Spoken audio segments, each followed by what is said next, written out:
Olá, eu me chamo Tomás Ascovici, eu estou aqui apresentando a minha tese de final de curso, junto com o meu colega Hector Oliveira. A gente fez o nosso TFC em conjunto, orientado pelo doutor Matheus Souza. O tema do nosso TFC é basicamente a identificação de uma planta didática de drone com 3 graus de liberdade. A gente dividiu o nosso TFC em algumas etapas, sendo elas modelagem do sistema, considerações iniciais do sistema físico, levantamento da planta e a identificação do modelo a partir dos nossos dados obtidos. Então, para começar explicando esses tópicos, para a gente ter um ponto de partida, a gente começou pela modelagem do nosso sistema teórico. A gente pegou um protótipo já feito pela Quanser, um modelo didático também, para a gente se basear, para a gente fazer a nossa construção do sistema real.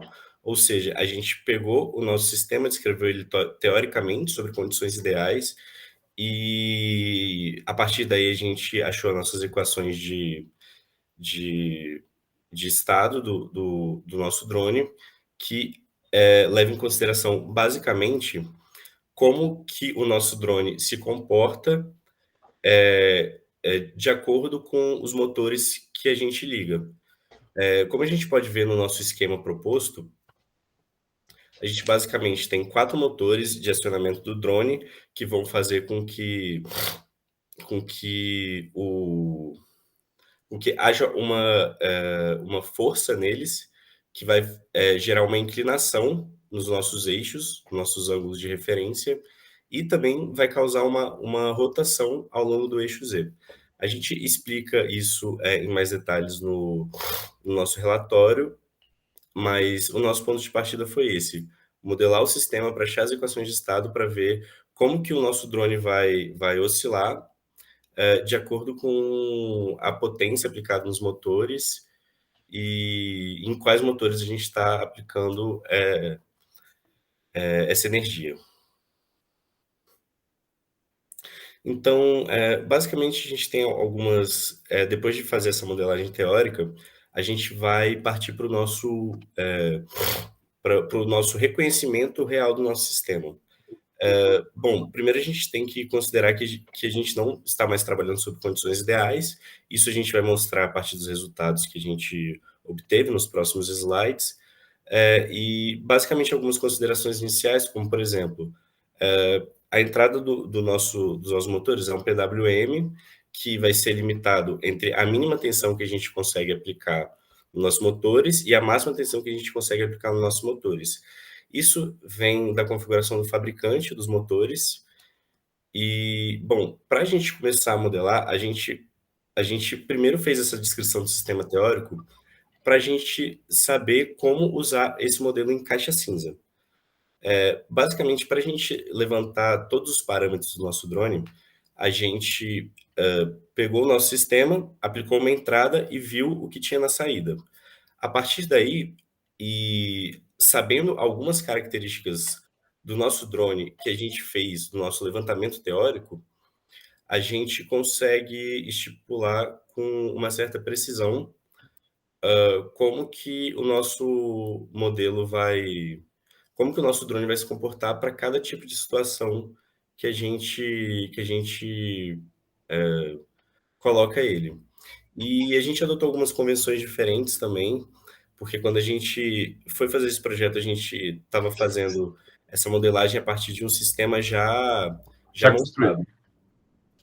Basicamente, os motores estão um pouco deslocados em relação ao nosso eixo de referência, onde a gente tira as medidas, e isso pode ser mostrado aqui na figura 2 do drone na FEEC. Bom, para a gente obter agora, de fato, as nossas respostas, a gente teve que fazer uma série de ensaios com o nosso drone. Foram vários experimentos aqui, eu não vou citar todos eles, porque são muitos gráficos e ficaria uma apresentação muito extensa. Vou focar aqui no caso que a gente deu degraus em cada um dos motores. Um fato que a gente vê aqui, já de cara, dos ângulos pitch roll, é que, por conta da rotação que a gente tinha ali nos eixos, né, que a gente tem no nosso sistema implementado, Agora, a gente tem uma dependência de todos os motores com relação a todos os eixos. No sistema da Quanser, a gente originalmente tem uma rotação que ela é regida por 2 motores, que estão no mesmo eixo. Agora, a gente não tem mais isso, porque todos os motores influenciam todos os nossos eixos.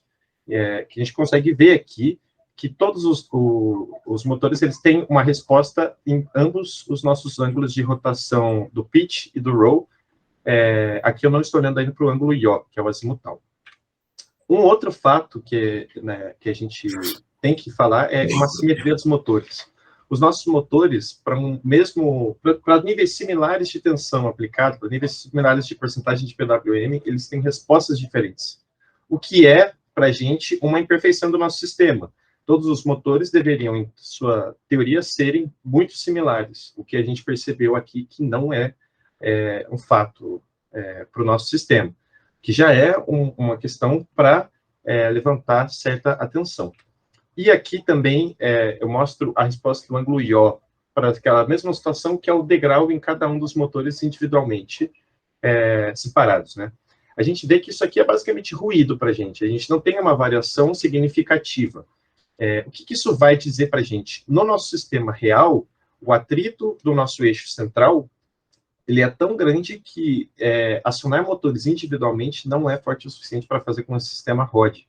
Então, isso é uma informação importante, porque no sistema completamente teórico, acionar um motor só deveria fazer com que ele girasse, tivesse a sua rotação do seu eixo, mas também, de certo modo, rotacionasse o drone no seu próprio eixo, que é o eixo Z, que a gente tinha mostrado na foto que a gente retirou da Quanser.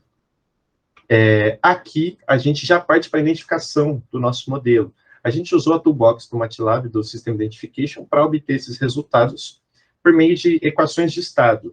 Então, é importante citar que a gente usou um modelo linear para obter essa nossa estimativa. Partindo da esquerda para a direita aqui, a gente tem o ângulo de roll, de pitch e de yaw. A gente vê que os ângulos, quando a gente dá os nossos sinais, que é por volta de 500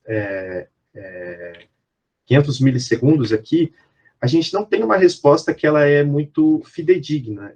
O nosso sistema está praticamente instável, mas quando a gente dá o degrau, ele se aproxima de maneira bem brusca, não muito precisa para as nossas respostas. Isso se repete também para o pitch, e para o yaw, o nosso sistema ele fica completamente fora, porque, de certo modo, essa medida estimada, ela faz sentido. Ligar apenas um motor deveria fazer com que o nosso ângulo yaw rodasse. Mas no nosso sistema físico, ele não roda, porque a gente tem algumas não linearidades que fizeram com que a nossa estimativa não ficasse tão verossímil. O que não é bom para a gente, porque a gente vai obter uma estimativa que está muito longe do que a gente queria de fato ter. Então, já é aqui um alerta que esse ângulo, esse eixo, ele tem uma certa não conformidade com relação a ele, que a gente tem que se aprofundar um pouco mais. Então, o que a gente fez foi, a gente desconsiderou as influências do ângulo yaw. Como se a gente tivesse tirado aquele eixo do nosso problema. Então, a gente analisou como se o nosso drone só rotacionasse nos eixos que estão no mesmo plano, o X e o Y. Quando a gente vê as respostas agora para esse caso, a gente vê que a nossa resposta ela não é perfeita, mas ela faz muito mais sentido do que a resposta que a gente tinha obtido anteriormente. Então, aqui a gente tem as curvas tanto para o roll quanto para o pitch. Então, de fato, o que acontece? A gente está tentando chegar numa solução de um problema que é não linear com uma aproximação, um approach de equações de estado, que é um sistema linear. Então, a gente não vai conseguir, de fato, pegar todas as interações do nosso sistema para obter uma estimativa que seja, de fato, ótima. Ainda assim, se a gente desconsiderar o nosso eixo mais problemático, a gente obtém uma estimativa que ela é, até certo ponto, aceitável. Esses foram os resultados que a gente obteve. As conclusões que a gente tira são essas N variáveis, N motivos que fizeram que a gente não obtesse um sistema muito perfeito. E próximos passos para alguém que resolva encarar esse problema no futuro seria de obter algum sistema algum método de estimativa não linear para chegar nos resultados dessa nossa planta. Eu agradeço muito pelo tempo, agradeço também ao Tomás, a minha dupla, e agradeço ao professor Matheus pela orientação. Muito obrigado.